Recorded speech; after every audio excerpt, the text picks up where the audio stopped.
So you played Thor over the cinematic universe many, many times. What was exciting about playing this version of Thor in Endgame? Well, each time I've always wanted to do something different, and Thor Ragnarok was, for me, the biggest sort of shift tonally. And I came into Infinity War and was talking to the directors and said, look, I really want to continue with this newer version I've created, and they said, no, we've got an even newer version.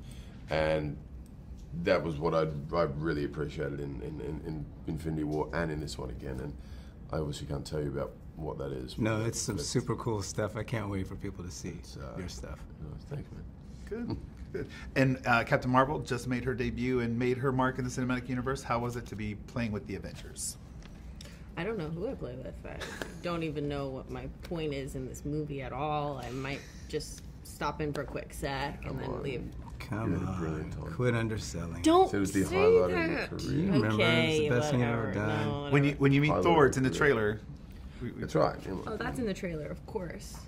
You said that was your highlight. You did say that As was a highlight of your I felt like that human was being tough and to as a shoot. character. I felt like it was difficult. Tough. I remember you being very Just difficult anxiety, that day. I guess. We were all just like, relax. We're all It's human, just Chris. you know, It's just Chris. I'm Chill from out. Australia. Touch me, I'm real.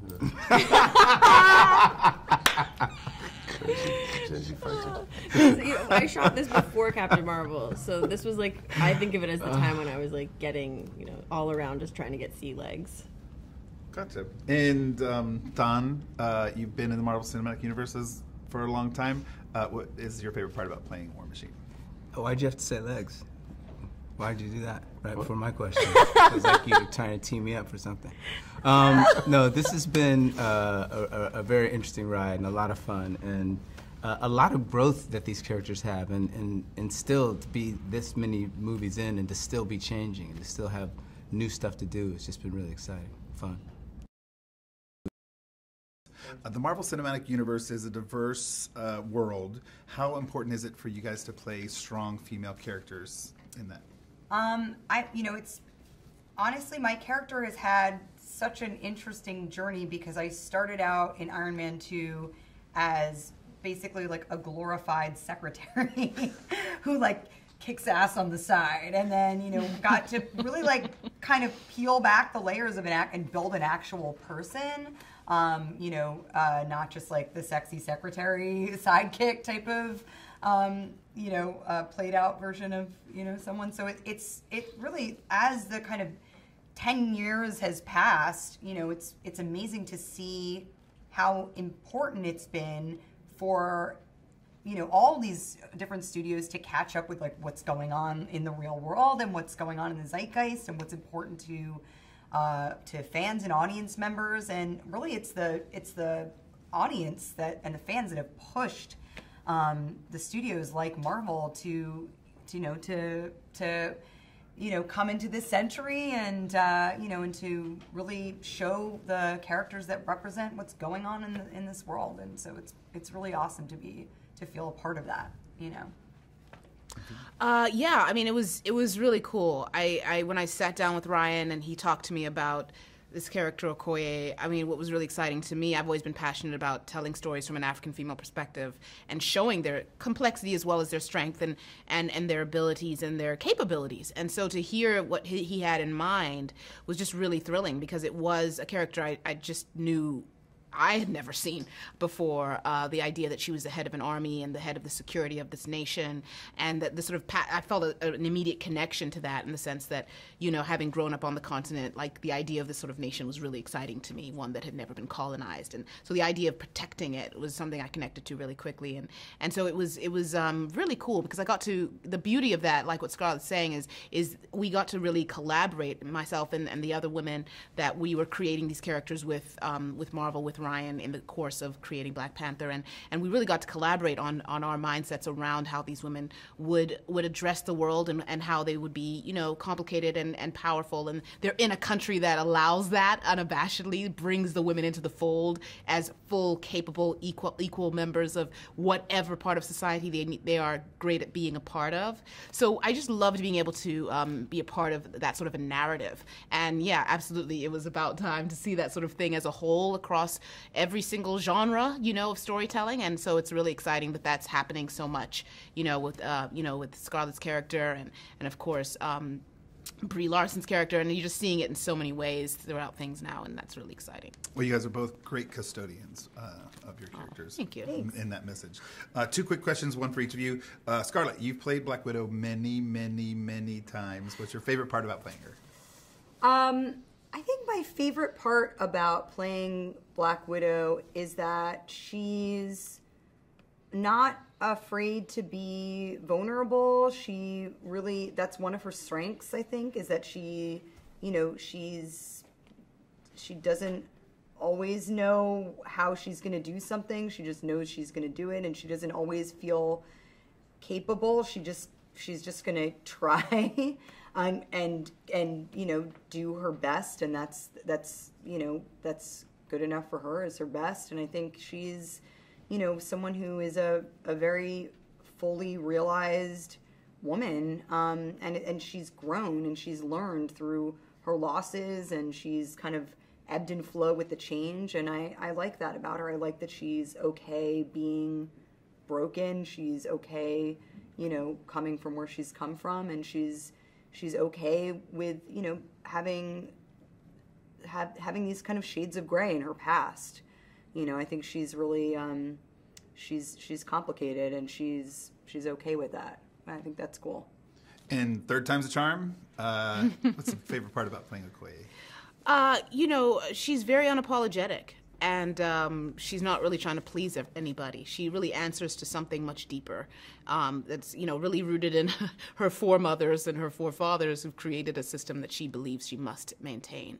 So there's something really thrilling about playing a woman who is unapologetic in what she can bring to the table, and in her strengths, in how she can strategize around a situation, and still at the same time, has a ferocity and is very at ease with her femininity at the same time. So what is it like to be part of such a large ensemble and getting together? Oh, Jesus, who wrote that? This is worship. This is dribble. This is, it's... Sorry. You take it, man.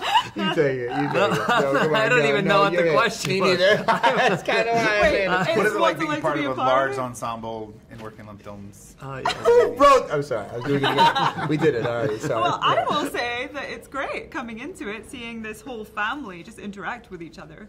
And they were very welcoming for me, so that was quite nice. Yeah.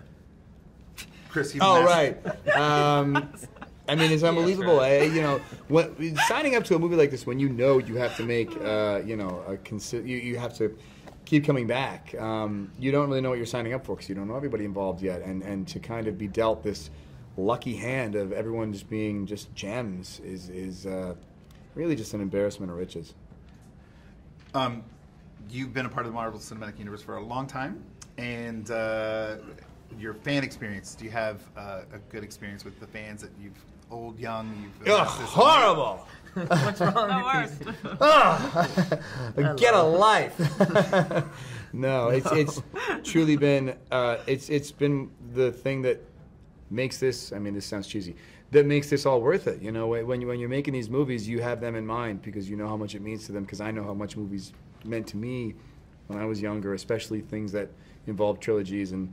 The Mark said earlier, the dedication. That's really like the best word to describe it. They're so committed, and it's this kind of built-in anticipation and built-in hype, and it makes every day on set exciting because if you're excited about something, they're going to be excited about something, and that's what makes this so satisfying.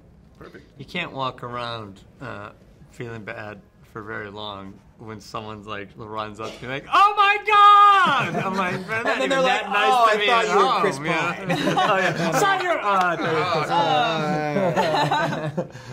Pine. So you played Bruce Banner over and over. I did a few times. Over and over. What have you learned about Bruce? These many films. What have you learned about Bruce Banner? What have you learned about Bruce Jenner? That's what we really want to know. He obviously he's a very complex guy. He's if going back to his backstory and all the in the comics, he's got a heavy he comes from a heavy background, and you know, he's gotta work it out. He has to really work it out, and he does. You know, he gets to where he needs to be. Mark took one of the words for your question, Karen. It says. That's all I was thinking. It says that Nebula is unique and complex, just like he said about Bruce. Yes. What's your best part Very about playing similar her? characters, actually. Totally. Totally. Bruce Jenner. Sorry. My favorite part of playing Nebula, I think it's just sort of trying to make this villain empathetic and trying to. I basically sort of feel like her lawyer, where I'm like, no, she was totally justified in doing all of the things that she's doing, and here's why. And hopefully trying to get the audience to sort of understand her a little bit more. And I think that's probably a good message for the world. Try to understand your enemies, you know? Yeah, I like it. So last question from each of you. One word describing your experience in the MCU. Go. Someone else. Fantastical! There you go. Satisfying. A dream. So both of your characters were off doing other things during Infinity War. So how does it feel to be back in the fight? I don't know. We don't fight. We get along famously. In fact, the reason we weren't even in Infinity We were playing War, ping pong. we went on a ping pong tour across Europe. That's right. We were visiting France. Yeah, we had swim lessons together, right? It was a really great time. It was a fun summer. And then we got back and found out everything that had happened. That's right. And thankfully, we avoided it. That's right. We did well. Okay, Jeremy, your character Hawkeye has a close relationship with Black Widow. How did it feel as an actor to get back in the groove with working with Scarlett? Hey, man, I think it's kind of with everybody. That's the best part of this movie is because I've been with everyone for so long. It's all pretty much like family. So, you know, it's the best part of the movie. And we saw Ant-Man in with the Avengers in Civil War. So, Yeah. how was it for you? Well, it was especially nice for me because it was, you know, it was a little bit like seeing some friends that I met once long ago and hadn't seen in a while, and I got to come back and hang out, and it was amazing. I mean, it's a fun thing to work on something that is so kind of global and has such interest, but it's made better by the fact that everybody is really cool. It was nice to hang out with everybody and go to dinner, some dinners. What an amazing thing to be a part of. The tone on the set. This film has a different tone. How was it working in the tone? The tone was like a B flat. I think so. Yeah. It's like a B flat, which I always think that's the nicest tone, Yeah. and it's one that's really not used very much. Agreed. Working with the Russo Brothers. Yes. Tell us about working with. They're the Russo amazing, Brothers. man. They're awesome. I wish I could do more with them. They're so busy now, but yeah, it's wonderfully collaborative. Yeah. And super smart, and it'd be weird kind of just having one of them around now, right? I know they do. You know, they work in the way that I guess siblings who have grown up and have been interested in the same thing their whole lives. It's like they do share a brain, and you know, they're both kind of in control of everything that's going on, and everything that's going on is so massive. It's still kind of shocking to me that they've got it all going on up in their brains, that they can see it all. Yep. They're really impressive. Yep. And for each of you personally, what was the what has been your highlight of your experience so far in the Marvel Cinematic Universe? What has been the highlight? The highlight for you. This moment right now. It really, not sitting in front of you. You're pretty amazing and all, but I think it's to come to this. I didn't know this was happening. What was going on? It's kind of only now you can kind of look back and reflect upon the last decade of all the movies, and I got to be a part of a lot of those, which is pretty awesome, man. So I'm very excited to see this movie. Me too. Can you see it on my face? This is my excited face. I can see it. I've hung out with him a lot. You can't contain him right now. It's an incredible thing to be a part of. I'm late to the game, but it is amazing to be a part of something that is so beloved all over the world. And to pick out one thing that's been the most incredible part is impossible.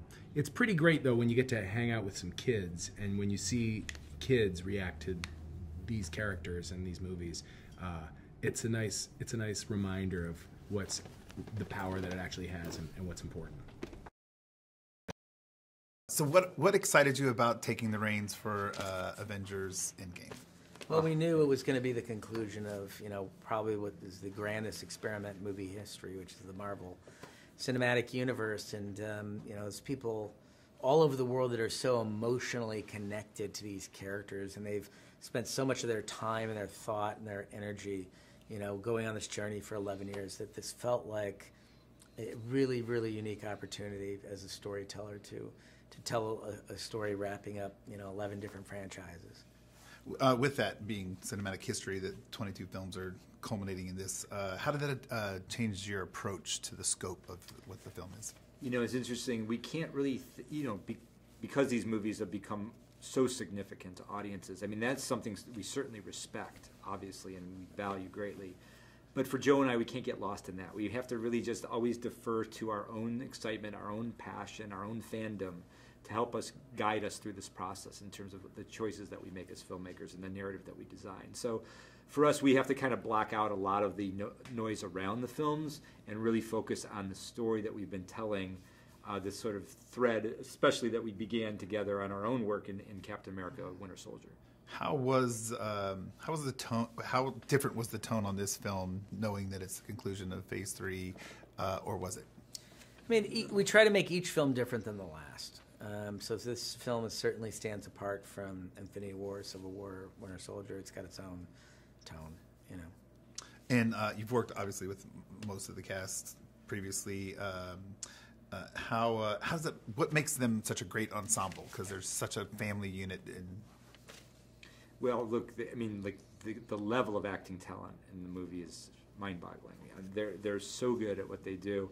And I think that's what drives them. They have a passion for their characters, they have a passion for the material, and we all just love sort of being able to share our creative process with one another. And it's a really rare opportunity that you get to work with this many talented people on a single film. And I think that's what really fires people to bring their best work. Not only the folks in front of the camera, Charles Wood, what did his team bring for this? Incredible. Yeah. I mean, I think he's the best production designer on the planet, Charles. And I think the world building that we had to do in these two movies was significant, and the process with him was unbelievable. He's one of our key collaborators on the film. And what do you expect audiences to take away from seeing Endgame? Well, we know that the ending of Infinity War was difficult for everybody. It was very difficult for us, and this movie is very much about how do you move forward from a moment like that. How do people move forward? How do heroes move forward? And I think that if anything, it's sort of like this. We want audiences to have that experience of moving forward from something very difficult, traumatic. And this is the grand conclusion, and this is the ending. So hopefully they walk away satisfied with the ending. They've been on a journey for 11 years, so. And that 11-year journey, last question, how's this experience been, being part of the Marvel? It's amazing. I mean, we both remember the moment where we sat in the theater and watched Iron Man for the first time, and that was it had a huge effect on us. It was years before we would become part of the MCU as filmmakers, but from that moment we became really passionate fans. And to be able to be here and to have been able to contribute to so much of that story now has been the thrill of our careers.